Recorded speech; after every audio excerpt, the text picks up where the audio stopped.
અમદાવાદ શહેરની નામાંકિત ગુજરાત યુનિવર્સિટી ફરીથી ચર્ચામાં આવી ગઈ છે। ગુજરાત યુનિવર્સિટી હોસ્ટેલ કેમ્પસમાં ઘર્ષણ થયું છે। વિદેશના વિદ્યાર્થીઓ અને સ્થાનિક વિદ્યાર્થીઓ વચ્ચે શાબ્દિક બોલચાલ બાદ વાત મારામારી સુધી પહોંચી ગઈ હતી, જે બાદ આ મારામારીનો વિડીયો સોશિયલ મીડિયામાં વાયરલ થયો હતો। તો આ બનાવની જાણ થતાં સ્થાનિક પોલીસ પણ યુનિવર્સિટી હોસ્ટેલ પહોંચી ગઈ હતી અને પરિસ્થિતિને કાબૂમાં લીધી હતી। જોકે વિદ્યાર્થીઓએ વાહનમાં તોડફોડ પણ કરી હતી। આજે ગુજરાત યુનિવર્સિટીની હોસ્ટેલમાં પોલીસનો સઘન બંદોબસ્ત ગોઠવી દેવામાં આવ્યો છે। મારામારીમાં વિદેશના વિદ્યાર્થીઓ ઘાયલ થતા સારવાર માટે તેઓને એસવીપી હોસ્પિટલમાં ખસેડવામાં આવ્યા હતા। ગુજરાત યુનિવર્સિટીની આ ઘટનામાં રાજ્ય સરકાર એક્શન મોડમાં આવી ગઈ છે। અમદાવાદ પોલીસ કમિશનરે આ અંગેનો રિપોર્ટ મંગાવ્યો છે। આ અંગે મળતી માહિતી અનુસાર બે જૂથના વિદ્યાર્થીઓ વચ્ચે બોલાચાલી થઈ ગઈ હતી, ત્યારે રાત્રે હોસ્ટેલના એ બ્લોક પાસે બે જૂથ વચ્ચે ઘર્ષણ થયું હતું, જેમાં હોસ્ટેલના એ બ્લોક પાસે ધસી આવેલા ટોળાએ વાહનોમાં તોડફોડ કરી હતી, જેમાં અફઘાની વિદ્યાર્થીઓ અને અન્ય યુવકોના ટોળા વચ્ચે મારામારી સર્જાઈ હતી।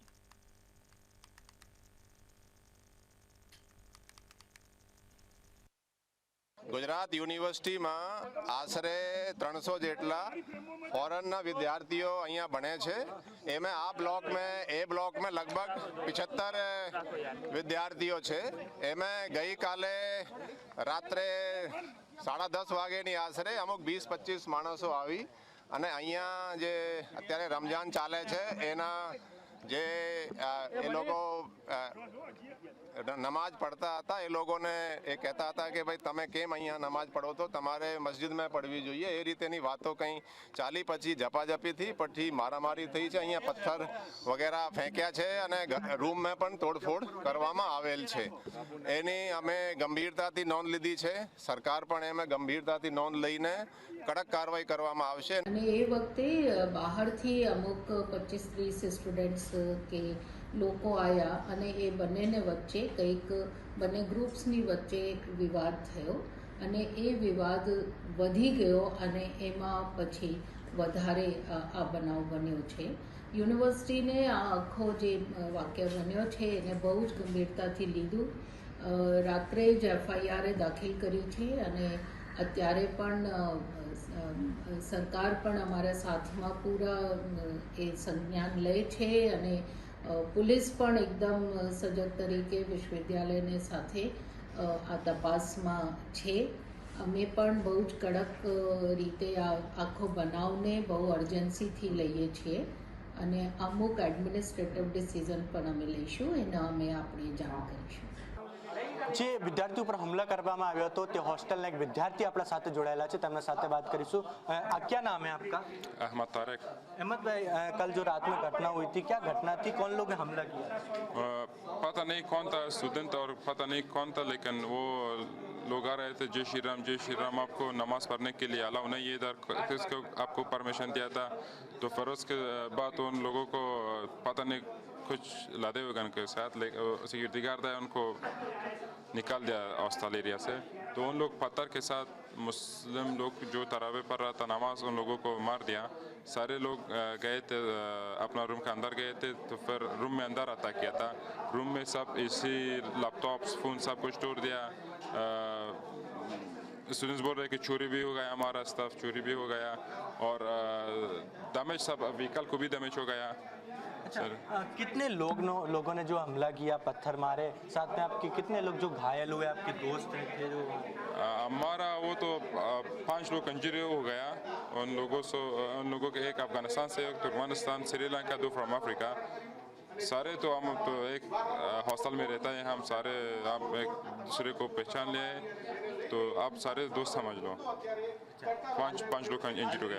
कार्रवाई करने में आई पुलिस द्वारा कार्रवाई की जा रही है। पुलिस 25 आधा घंटे बाद आ गया, लेकिन जब टाइम में आ गया वो बहुत अच्छा टाइम था, वरना उन लोगों को बहुत वो क्या है एंग्री। શિક્ષાના ધામમાં મારામારી એ ખૂબ જ નિંદનીય બાબત છે। ગુજરાત યુનિવર્સિટીમાં મોડી રાત્રે જે ઘટના ઘટી ખૂબ જ નિંદનીય છે। અફઘાનિસ્તાનના વિદ્યાર્થીઓ ઉપર હુમલો કરવામાં આવ્યો, જય શ્રી રામના નારાના સાથે ઉદ્ઘોષ કરીને તમામ યુવાન જે કોણ હતા, કઈ રીતના હતા, તો પોલીસ તપાસ કરી રહી છે.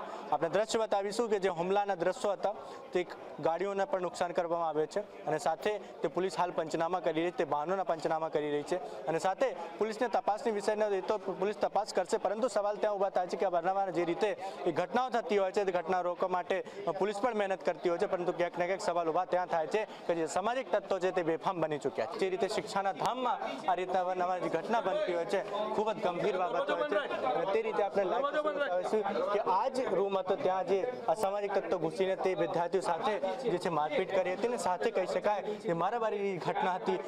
ત્યારબાદ જે છે તેમને ગંભીર ઇજા પહોંચી હતી. જે યુવાન હતા જે અફઘાનિસ્તાનના યુવાન હતા અને શ્રીલંકાના 2 યુવાન હતા, તેમાંથી 2 લોકોને જે છે ઇજા પહોંચી હતી. બાબતને લઈને સરકાર પણ હજી સ્પષ્ટતા કરી છે, ગૃહ મંત્રાલય નોંધ લીધી છે, ગૃહમંત્રી પોતે નોંધ લીધી છે. હાલ અહીંયાથી પોલીસ કમિશનર જ્ઞાનેન્દ્રસિંહ મલિક અહીંયા પણ પોતે તપાસ કરીને અહીંયાથી ગયા છે અને સાથે જેસીપી ક્રાઇમ જે છે તે આ મામલાને સુપરદગી કરવામાં આવે છે અને ટૂંક સમયમાં જે છે તે કોણ હતા, કઈ રીતે ત્યાં તેમની શું મનસા હતી, કઈ રીતે જે છે તેમને હુમલો કર્યો હતો અને ખાસ તौर પર જ્યારે લોકસભા ઇલેક્શન નજદીક હોય ત્યારે આવી ઘટના બની ખૂબ જ નિંદનીય છે, કારણ કે ક્યાંક ને ક્યાંક દેશનો માહોલ બગાડવાનો લોકો પ્રયાસ કરી રહ્યા હોય તેવું પણ સાફ દેખાઈ રહ્યો છે. પરંતુ હાલ ગૃહમંત્રી દ્વારા જે રીતે બેઠકમાં સ્પષ્ટ નિર્દેશ આપવામાં આવ્યા છે તે નિર્દેશના આધારે પોલીસ તપાસ કરી રહી છે અને અલગ અલગ 5 ટીમો બનાવીને જે રીતે પોલીસની કામગીરી છે તે પણ કરી રહ્યા છે અને સાંજે જે છે તે આરોપીઓનો ખુલાસા કરી દેવામાં આવશે અને હાલ જે એક આરોપી છે